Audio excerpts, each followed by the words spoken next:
На бъдни вечер не се слага нищо тежко на трапезата. Хлябът е простичък, но за това пък е най-вкусен. Сега ще ви покажа как ще го направим.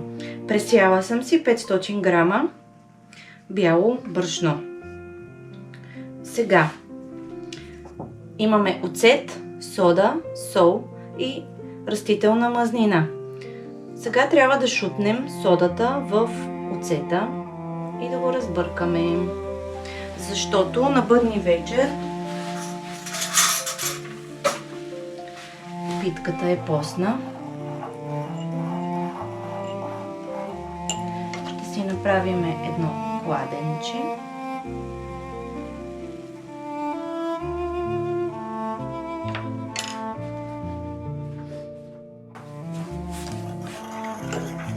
Ще изсипем водичката, част от нея, солчицата, шупналата сода в оцета,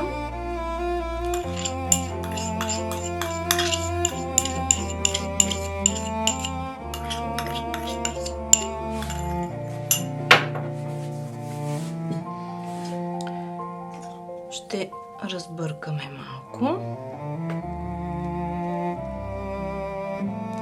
Ще сложим и мазнината.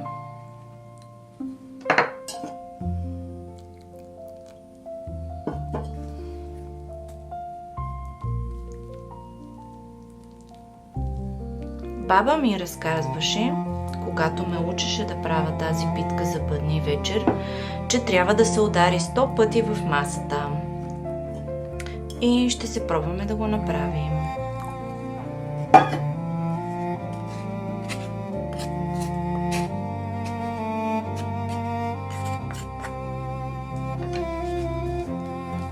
Лекичко разбъркваме брашното.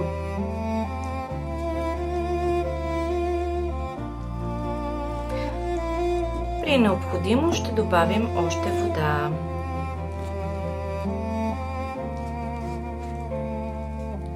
Старите хора казват, че е хубаво, когато месим питката за бъдни вечер, да е в тишина и да мислим само хубави неща. За добрина, за топлина, за здраве. Хубаво е да я наречем, да ни бъде здрава годината, да са здрави и румени дечицата, да имаме достатъчно, за да бъдем щастливи.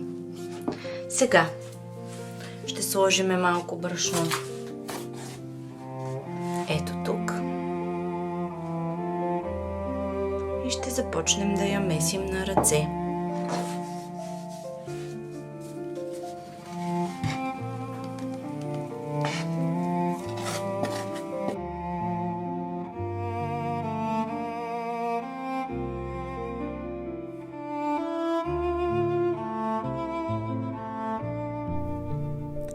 На бъдни вечер не се слага нищо тежко на трапезата. Хлябът е прост, но в простотата му има сила. В тази питка няма яйца и мляко. Има вяра.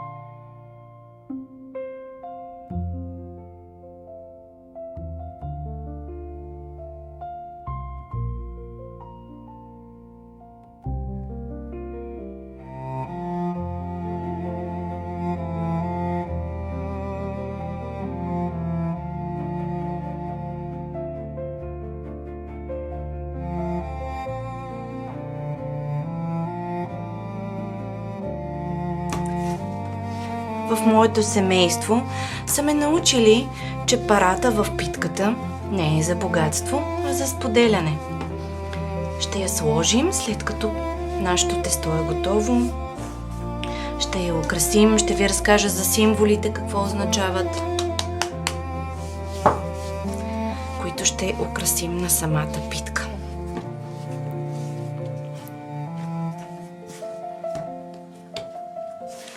Ето го и нашето прекрасно тесто.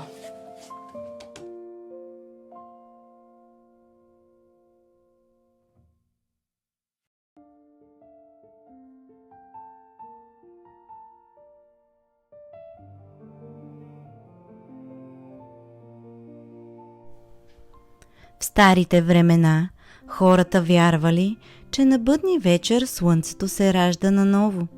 Затова питката е кръгла.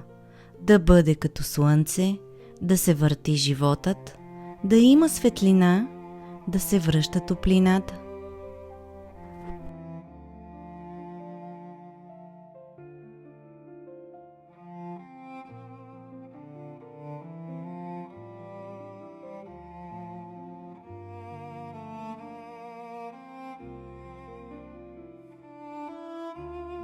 В България, в различни региони, слагат различни символи върху питката. Сега ще ви кажа тяхното значение. Кръстът. Кръстът не е само християнски знак. Той е знак за четирите посоки на света. Да е пазен домът от всякъде. Класовете. Житните форми. Класът е обещание. Обещание, че какъвто посееш, ще се върне. Ако не тази година, в следващата. Някои региони слагат и животни. Овце, крави, птици. Хората ги украсявали, за да не боледуват стадата, защото от тях е зависел животът. Къщата е символ да пази дома, да не влезе зло, да не излезе доброто.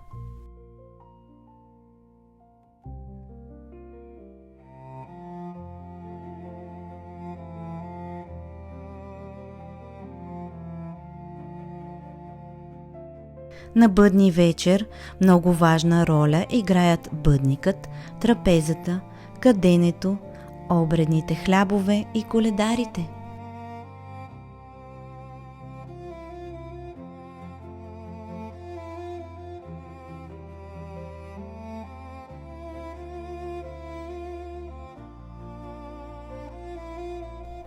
В някои региони на България брашното се сее с песни през 3 сита, възпети, кади се, а водата, с която се замесва брашното, се донася в бял котел от мома или млада булка, която все още не е раждала, и тази вода трябва да бъде мълчана.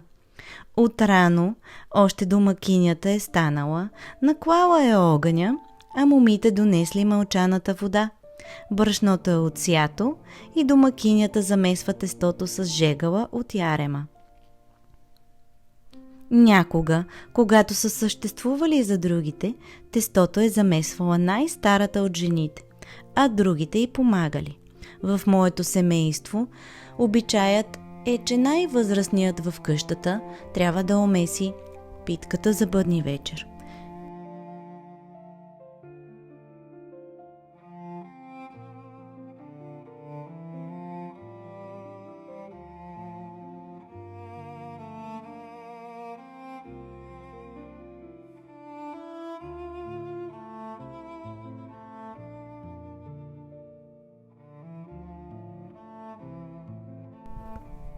Парата в питката не е за богатство.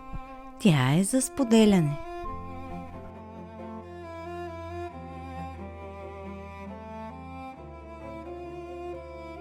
Не е украса. Това са знаци. Кръгът за цялост, за да не се разпилее домът. В тази нощ хлябът не е храна. Той е молитва без думи.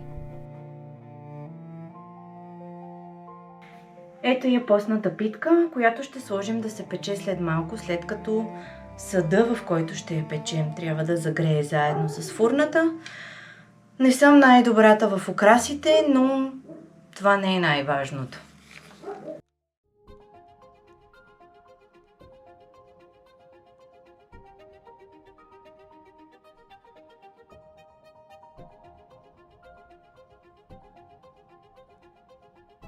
Старите хора казват, че в нощта преди Рождество земята още диша и затова на бъдни вечер човек не я натоварва нито с тежка храна, нито с шум, нито с лоши мисли. Питката е постна, защото е направена да чака, а който умее да чака, получава благословия.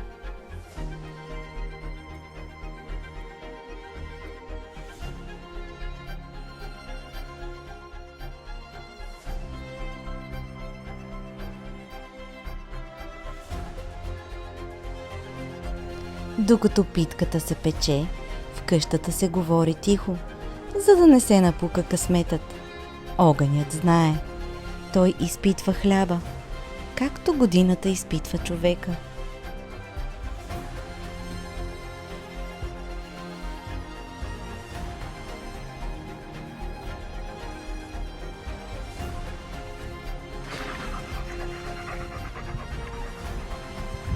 Ето я.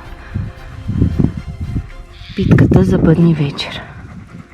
Красива е. Питката на бъдни вечер не се реже с нож. Тя се разчупва с ръце, за да не се реже късметът и за да се споделя, а не да се дели.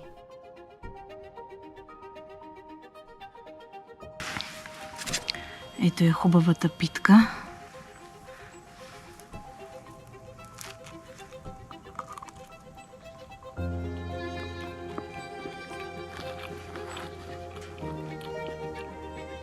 Божествена е.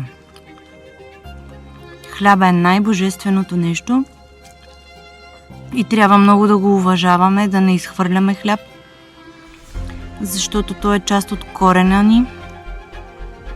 Хляба е.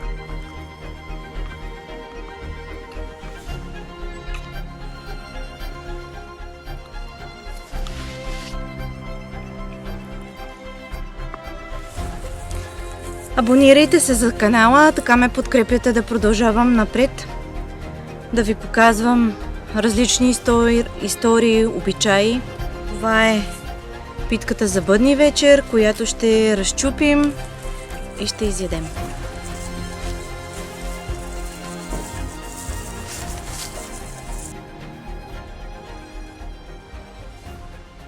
Постът свърши. И когато си чакал, благословията идва по-сладка.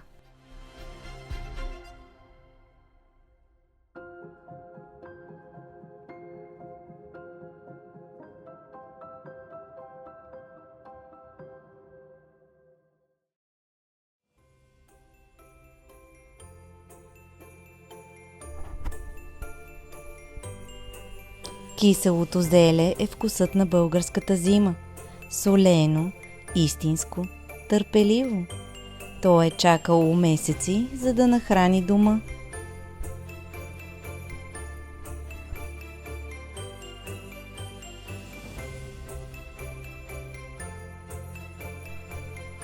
Коледното месо не е лакомия. То е знак, че домът е преживял зимата, че трудът си е заслужавал. На Коледа се яде с благодарност, не с бързина.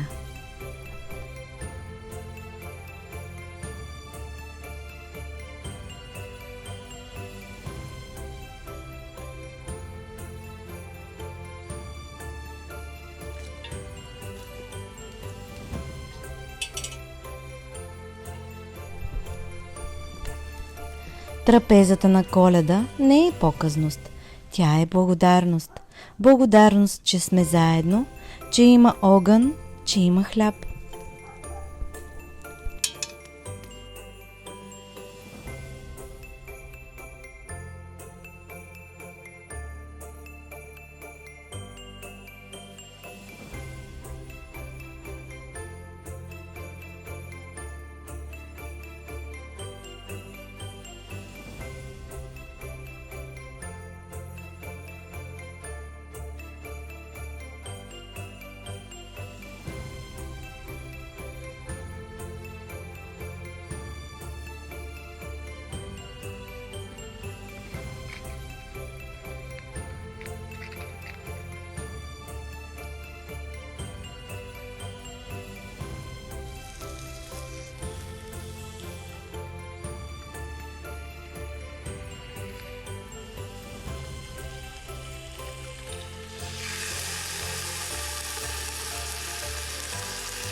Народът вярва, че на Коледа злото е най-слабо.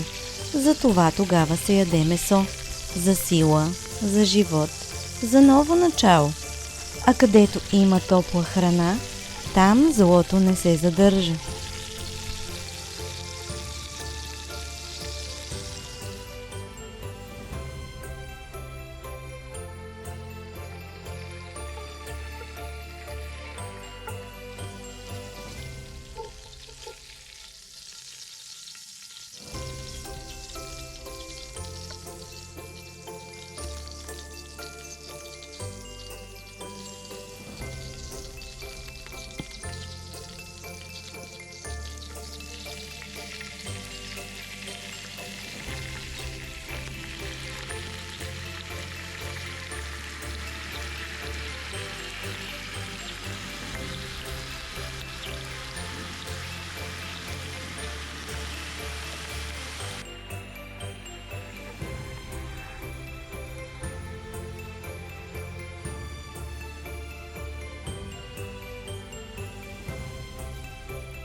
Слагаме кимион и черен пипер.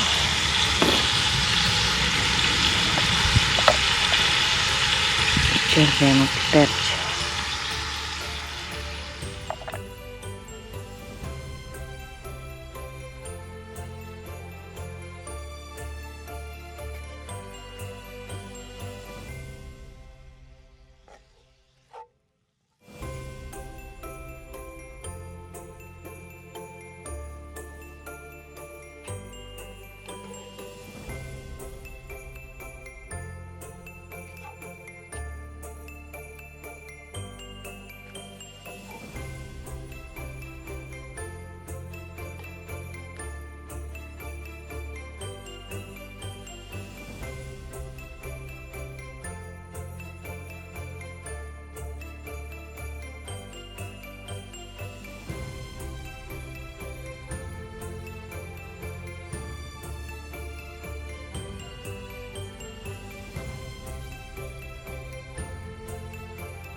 На Коледа храната не бърза. Тя къкри, както трябва да къкри и радостта, бавно, дълбоко и истински.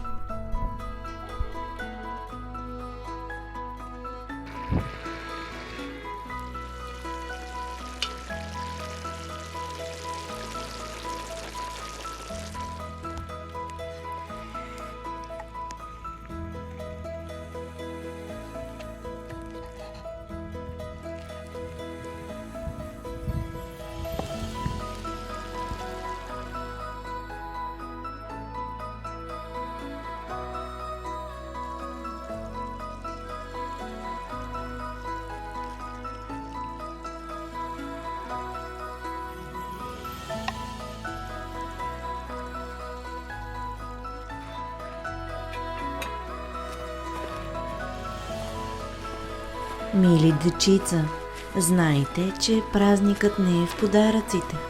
Той е в това да седнеш на масата и да има с кого да разчупиш хляба си.